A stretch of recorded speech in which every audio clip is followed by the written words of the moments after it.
আপোনালোক সকলোকে মোৰ চেনেল মন্দিতা ব্লগছলৈ স্বাগতম জনাইছোঁ। আজি আহিছোঁ আমি তেজপুৰৰ এখন ঐতিহ্যময় ঠাইলৈ।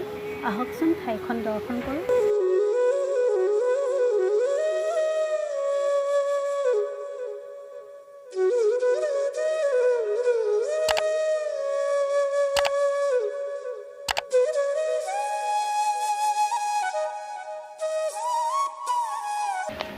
নিশ্চয় গম পাইছে আমি ক'লৈ আহিছোঁ।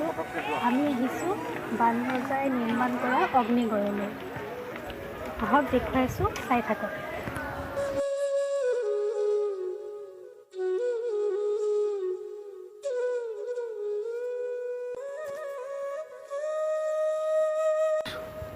এই অগ্নিগড়টো নিৰ্মাণ কৰাইছিলে অসমৰ এজন ৰজা, যাৰ নাম আছিল বান।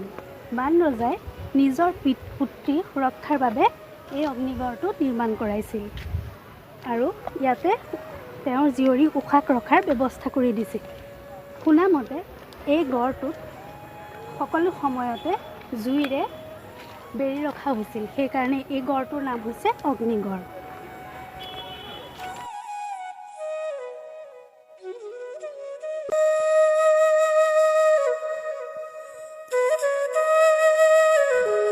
ইয়াত মূৰ্তি নিৰ্মাণ কৰা আছে বান ৰজা, আৰু তেখেত ভক্ত আছিল শিৱৰ, গতিকে শিৱৰ ওচৰত তেওঁৰ আৰাধনা কৰা এইখিনি হৈছে মূৰ্তি।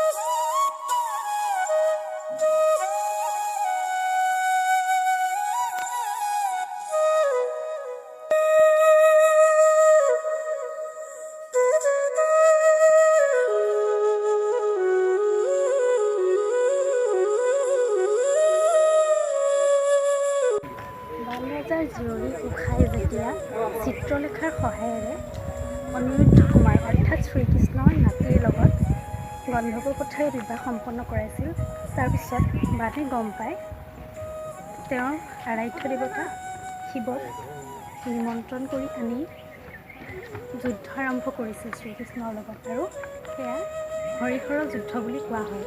এয়া দৃশ্য হৈছে হৰিহৰৰ যুদ্ধৰ।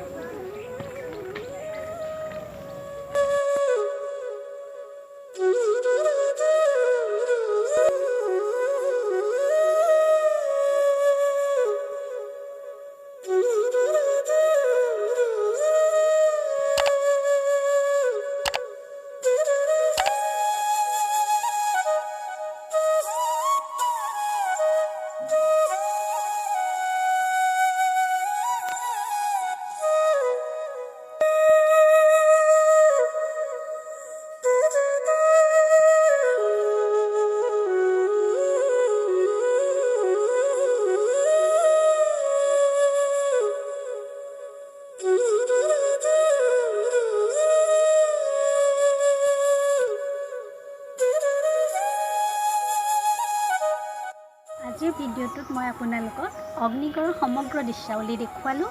কেনেকুৱা লাগিলে চাই জনাব, কমেণ্ট কৰিব, আৰু যদি ভাল লাগে মোৰ চেনেলটো ছাবস্ক্ৰাইব কৰিব। ধন্যবাদ।